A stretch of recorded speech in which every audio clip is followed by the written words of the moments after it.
د تلپاتې او سپېڅلي رب په نامه السلام علیکم ورحمت الله وبرکاتو. د حریت رادیو درنو اوریدونکو هیله لرم چې تاسو به ټول روغ جوړ او د صحت او عافیت جامې به مو پر تن وي. درنو اوریدونکو داستاني خپرونه پیل شو. په دې خپرونه کې زه زبیر درته هرکلی کوم. هیله لرم تر پایه زموږ ملتیا وکړئ او د داستان دا برخه هم را سره واورئ. درنو اوریدونکو د شیرشاه سوري داستان خپرونه ده. د شیرشاه سوري داستان د خپرونو په 26مه برخه کې تاسو را سره واوریدل.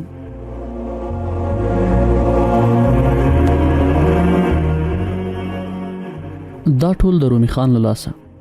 هغه نامرد را سره نامردي وکړه. ته دروغ وای، د کلا د جاسوسۍ لپاره ګمارل شوی.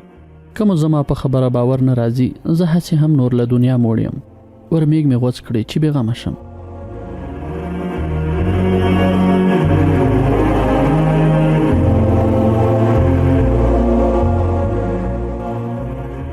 درنو اوریدونکو د شیرشاه سوري داستان د خپرونو په دې برخه کې تاسو را سره اورئ.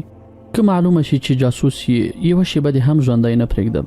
ښه، رومي خان څه نامردي در سره کړې؟ هغه بې ځایه راباندې بدګمانه شوی و. 2 توپونه مو وچاودېدل. په یوه کې دی ورسره نږدې و، هسې له مرګه بچ شو. په مټې د توپ لویه ټوټه ولګېده. کوم 20 ګزه لرې وغورځېد، خو ژوندی پاتې شو. خدای خبر ولې په ما شک راغی چې د توپ خولې ته مې ډبرې اچولې دي. د دروازې د مسؤل په یاد شول چې یوه نیمه میاشت وړاندې د همایون د توپخانې په منځ کې چاودنه شوې وه او 2 تنه پکې وژل شوي وو. په تا یې ولې شک راغی؟ نه پوهېږم. یوازې یوه خبره مې زړه ته لویږي. کله چې سلطان محمد شاه ماته وخوړه، موږ سره سلا شو چې څه وکړو. رومي خان غوښتل چې له همایون سره خدمت وکړي، خو 2 تنو نورو ویل له شیرخان سره باید ملګري شو. ما او 1-2 تنو نورو غوښتل چې بیرته ترکیې ته لاړ شو او نور له هندوستانه ووځو. بیا هم داسې وشول. ځینې کسان بیرته لاړل، ځینې پښتنو سردارانو شیرخان ته پناه یوړه. هغه له لږ ځنډ وروسته بیا خبرو ته دوام ورکړ. کوم 2 میاشتې وړاندې مې یوه ورځ رومي خان ته وویل موږ تاوان وکړ چې له همایون شاه سره ملګري شو. په هغه دغه خبره ډیره بده ولګېده. دغه ټپي 2 شپې نور هم همدلته پاتې شو. د هغه خبره تر قطب خان او نورو سردارانو پورې ورسېده.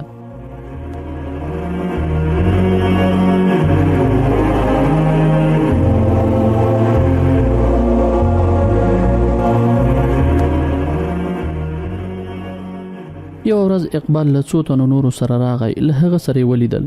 د خبرو په منځ کې اقبال ترې وپوښتل اوس دې نیت څه دی؟ څه در سره وکړو؟ هغه ځواب ورکړ که مې ترکیې ته د استولو لاره راته برابره کړئ نو ډیر به خوښ شم. خو څه؟ که ماته لږ وړوکی فرصت راکړئ چې ستاسو د دغه احسان چې زما ژوند مو وژغوره بدل در وګرځوم، نو لا به خوښ شم او وجدان به مې ډیر آرام وي. ته موږ ته څه کولی شي؟ که تاسو غواړئ زه له تاسو سره ډیر څه کولی شم. زه د همایون توپخانه درته ویجاړولی شم. ماته د توپخانې او مرمیو ټول ځایونه معلوم دي. که ماته اجازه راکړئ چې د کلا په برجونو راوګرځم، د توپونو د درولو مناسب ځایونه به درته په نښه کړم. په یوه ورځ کې به د همایون له توپخانې بېغمه شئ. اقبال خبره له پاسېدیو سردارانو سره شریکه کړه. بالاخره په دې پریکړه وشوه چې دغه ترکی توپچي د کلا په برجونو او دیوالونو راوګرځوئ. هغه له سهاره تر مازدیګره د چنارګړ په دیوالونو او برجونو راوګرځېد. د کلا کمزوري ځایونه یې ټول ولیدل او ښې ذهن ته وسپارل. مازدیګر مهال چې بیرته راښکته کېده وی ویل ما هغه ځایونه په نښه کړل چې د همایون توپخانه او پوځ تر درنو ګزارونو لاندې راځي. له خیره په 2 ورځو کې به له بشپړ بربادۍ سره مخ شي. سبا ته به توپونه په مناسبو ځایونو کې ودرو او د هغوی په پوځ به اور بل کړو. سبا ته ځای و جولانه وه. د شپې په تیاره کې ترکی توپچي خپل پړاو ته تښتېدلی و. سهار د کلا ساتونکو لاسونه مروړل چې د دښمن توپونه وغړمبېدل او چنارګړ په 1.5 ساعت کې له لمبو او دودونو ډک شو.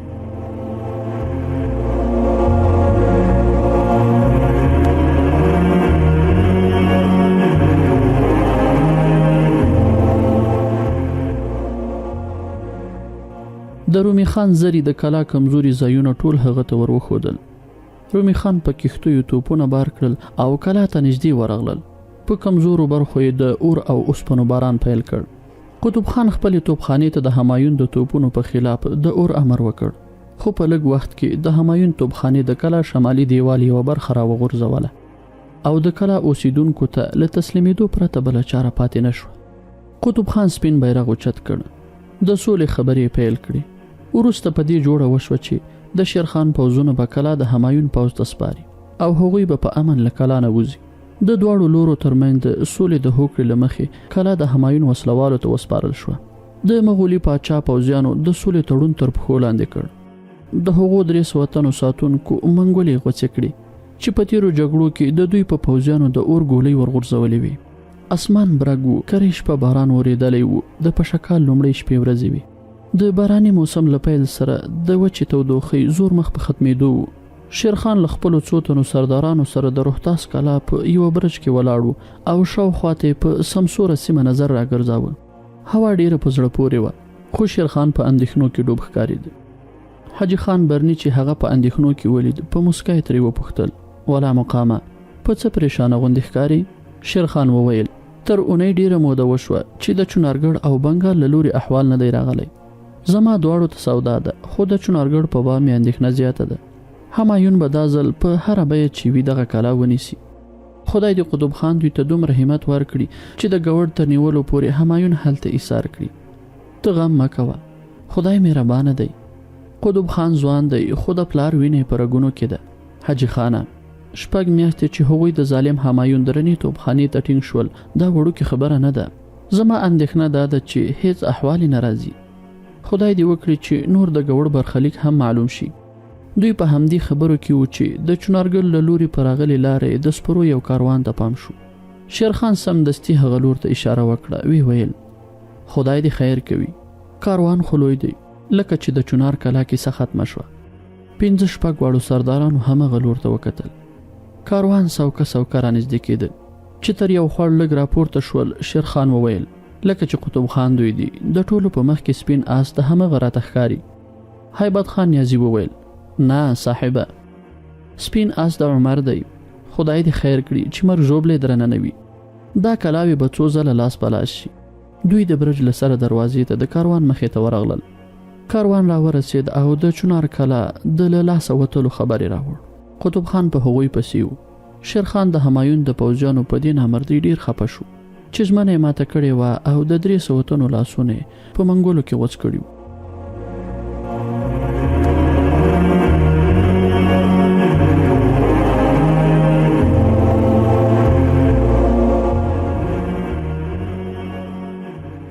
شیرخان خپل دربار ته راغی. په دې فکر کاوه چې اوس به همایون خامخا د بنګال د نیولو لپاره پوځ را مارش کوي، نو دوی باید لازم تیاری ونیسي. په همدې کې پیردار ورننوت. له سلام وروسته وویل: ولا مقامه، د جلال خان له لوري استازی راغلی دی. شیرخان وویل: زری راوله. ټولو دروازې ته سترګې ونیولې. شیرخان لکه چې اروا یې د کوم بل بد خبر په اورېدو خبره وي، تر شونډو لاندې په دعاګانو پیل وکړ. لږ ځنډ وروسته د جلال خان استازی دربار ته ورننوت. له سلام وروسته وویل: ولا مقامه، ما وبخه چې ښه خبر مې نه دی راوړی. خواس خان د ګوړ کلا په مخ کې د اوبو کاندې ته ولوید او ډوب شو. ټول تر څو شیبو چوپ او حق پاک شول. شیرخان ته په یو وخت کې 2 بد خبرونه ډیر لزغمه وتلی وو، خو همت یې ونه بایله. ترخه مسکا په شونډو تیره شوه. لاس یې په دعا اوچت شول. خپل سردار خواس خان ته له دعا وروسته یو درباري نوکر ته وویل: د خواس خان کشر ورور صاحب خان راته راولئ. بیا په حسرت سره وخوځاوه. خپلو سردارانو ته وویل: ملک ساک د خدای وبخي، غیرتي انسان وو. زموږ له پلار سره تر پای وفادار پاتې شو. ما ته یې تل ښې مشورې راکړې.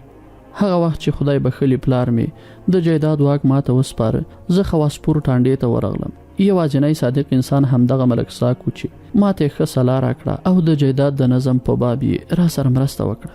هغه مهال خواس خان نوی ځوان شوی و او کشر ورور د 8 کلونو په شاوخوا کې.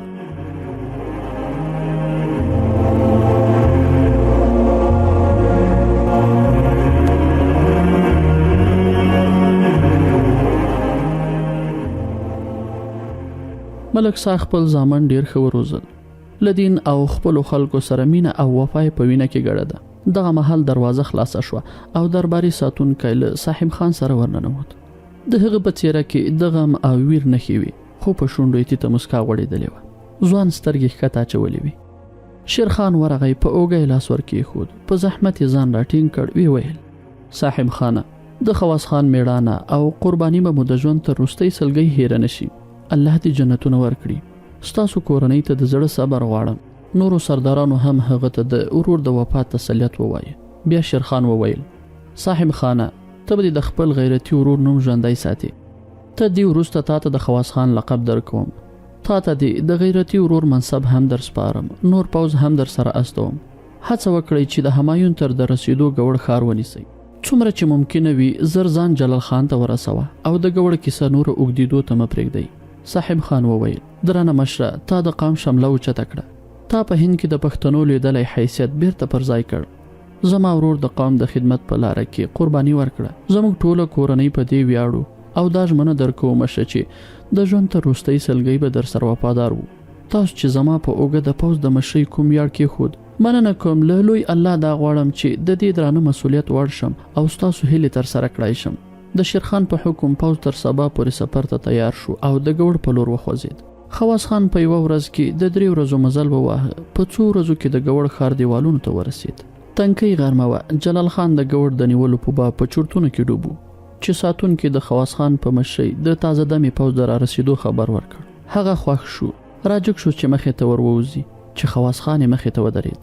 زغره یې ویستله او خولې یې له سره لرې کړه. دواړو غاړې سره ورکړې. تر تاوده ستړې مشي وروسته جلال خان هغه ته وکتل. خواس خان په خولو کې لوند خیشت و. ویې ویل تاسو ډېر ستومانه یاست، راځه آرام وکړه، وروسته به بیا خبرې کوو. هغه د سر له اشارې سره وویل د اعلی حضرت شیرخان حکم دی چې باید سم دستی په کلا برید وکړو او چې څومره زر ممکنه وي وینیسو. جلال خان ته د هغه له خولې خپل پلار ته د پاچا لقب کارول عجیب ښکاره شول.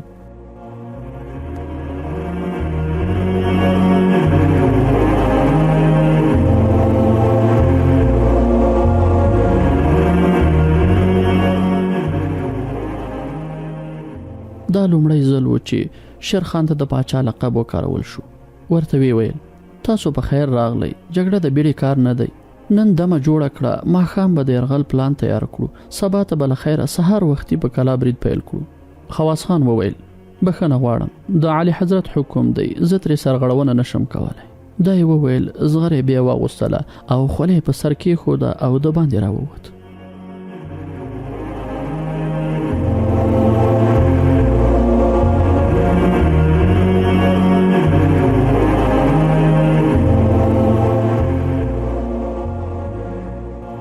لږ وروسته جلال خان ته احوال ورکړ. یرغل ته تیار یو، تاسو هم تیار شئ. جلال خان زړور او توریالی انسان و، خو د خواس خان دغه بیړې خوښه نه شوه. بیا هم له مجبورۍ هغه هم خپل پوځ تیار کړ. چې راووتل خواس خان په کلا یرغل پیل کړی و. دا د خواس خان لومړۍ جګړه وه، خو د یوه تجربه کار جنرال په څېر وجنګېد. خواس خان په دې جګړه کې بېسارې مېړانه وښودله. هغه وښودله چې په جګړه کې مرګ نه پیژني او د دښمن په ځپلو کې د نبوغ خاوند دی. د سلطان محمود د پوځ مورال مخکې لوېدلی و. له یرغل سره یې پښې وښویېدې. تر ماښامه ګوړ ښار فتح شو. سلطان محمود په جګړه کې ټپي شو او له یو شمېر ملګرو او پوځیانو سره له ښاره په تېښته بریالی شو. د دې ښار د فتح ویاړ د خواس خان و. هغه د مېړانې او زړورتیا یو نوی ساری شو. ټول ورته ګوته په غاښ شول. له همدې لوی بریا وروسته خواس خان د شیرخان سوري د لوی پوځي سردار په توګه وځلېد. وروسته هغه د نیکو اخلاقو او تقوا په سبب د خواس خان ولی په نوم مشهور شو. سبا ته جلال خان د ګوړ د فتح زیری شیرخان ته واستاوه او دغه لویه بریا یې د خواس خان د سرښندنې او مېړانې کارنامه وبلله. شیرخان په دې خبره ډیر خوښ شو. همایون شاه د چنارګل له نیولو وروسته له خپل پوځ سره د بنګال په لور وخوځېد. چې د سون سیند غاړې ته ورسېد، خبر شو چې په بنګال او پلازمینه ګوړ د شیرخان د زوی جلال خان او خواس خان د بریا بیرغ ورپېد. هغه په وړاندې تلو کې بیا زړه نازړه شو. خپل سرداران یې راټول کړل او مشوره یې ترې وغوښتله. تر ټولو مخکې خان خانان یوسف خیل وویل اعلی حضرته، ما تاسو ته مخکې مشوره درکړې وه چې له شیرخان سره باید زر تر زره حساب ختم کړو، کنه هغه به په لوی خطر بدل شي. یو بل پوځي سردار بیرم خان وویل شیرخان خو اوس هم دومره لوی خطر نه دی. که اعلی حضرت حکم وکړي موږ به ډیر زر له بهار او بنګال ټغر ورټول کړو. شاهزاده هندال وویل له ډیلي او اګریس تاسو ډیر لرې کېدل بدخواهانو ته د فتنو جوړولو مخه پرانیزي. زما په نظر به دا غوره وي چې اعلی حضرت ډیلی ته ستون شي، بنګال ته پوځ واستوي. شیرخان بل سلامي کېدو پرته بل څه لاره لري؟ د پوځي سردارانو زیاتره مشورې په دې وي چې په باراني موسم کې پوځي خوځښتونه خطرناک وي. باید د برید لپاره مناسب فرصت ته انتظار وکړو. همایون وروستۍ پریکړه دا وکړه چې شیرخان ته باید استازی واستو او له هغه سره د یو جوړجاړي هڅه وشي.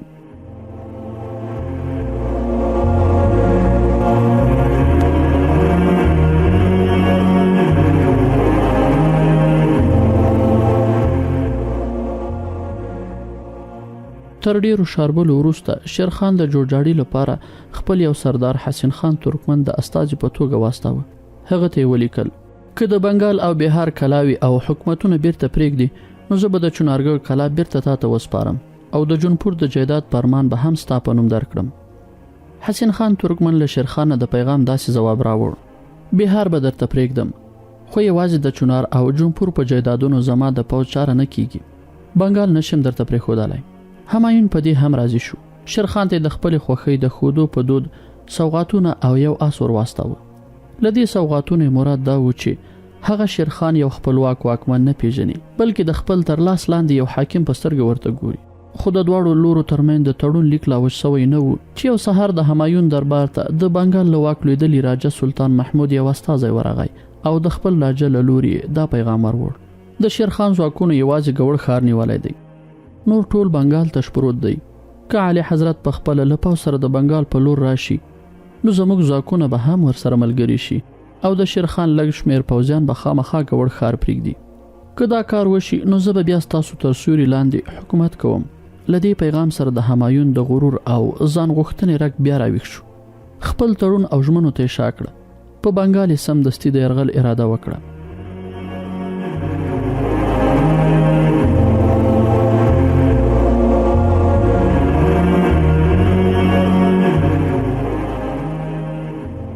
دغه مهال باراني موسم ښه په زور کې و.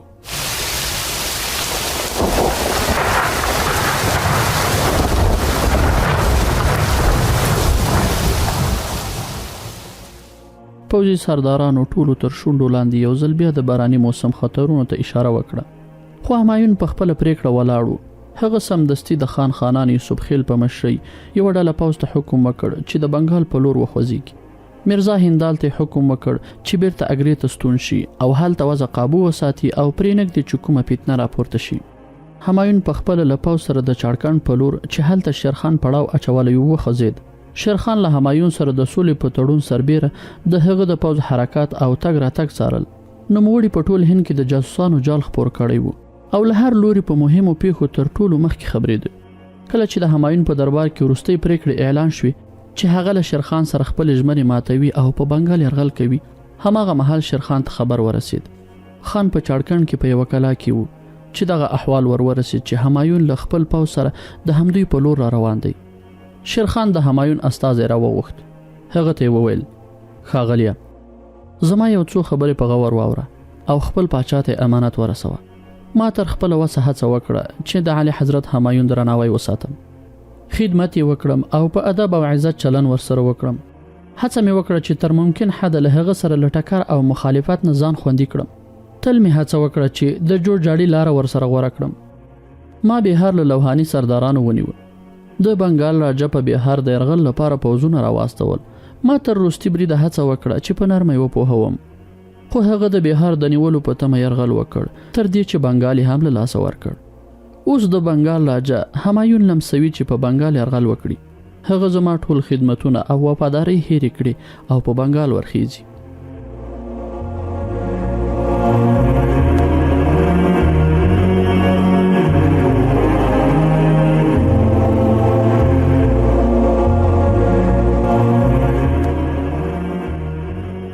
کله چې همایون په چنارګړ برید وکړ، ما خپلو ملګرو او افغان سردارانو ته وویل چې همایون لوی پاچا دی، د یوې کلا په سر له هغه سره جګړه او ټکر مناسب نه دی. خو اوس هغه د بنګال په لور هم لاسونه اوږده کړل. اوس وضع داسې ده چې که همایون د بنګال په لور وړاندې راځي، زه بیا افغانان له جګړې نشم راایسارولی. تاسو په دې باید پوهېدلی یاست چې اوس په افغانانو کې خپلمنځي مخالفتونه او تربګنۍ نشته. ټول سره یو موټی شوي او تر یوه بیرغ لاندې راټول شوي دي. اوس له دوی سره ټکر او شخړه ساده خبره نه ده. زه په زغرده درته وایم چې که پاچا همایون د بنګال د نیولو په تمه یرغل وکړي، ښایي د هند تخت او تاج له لاسه ورکړي. زما دغه خبره په یاد لره.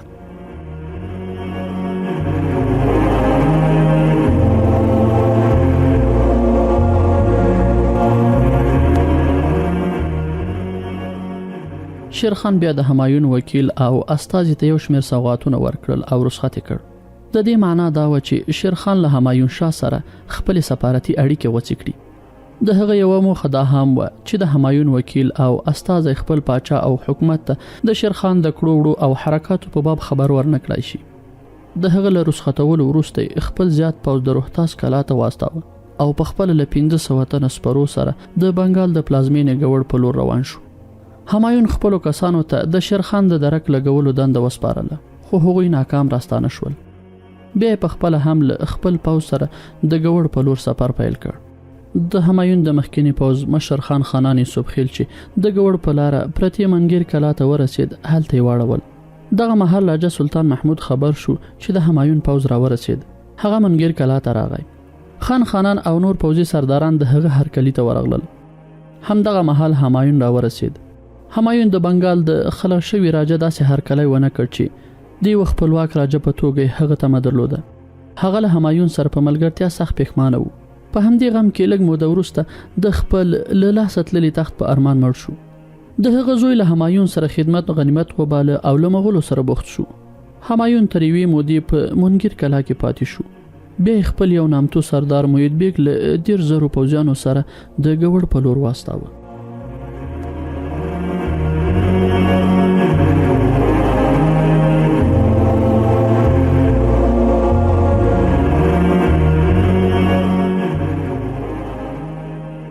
د حریت رادیو درنو اوریدونکو، د شیرشاه سوري داستان دا برخه په همدې ځای پای ته رسیږي. تر بیا راتلونکي برخې مو په لوی رب سپارم. ښه وخت، ښې چارې ولرئ. الله مو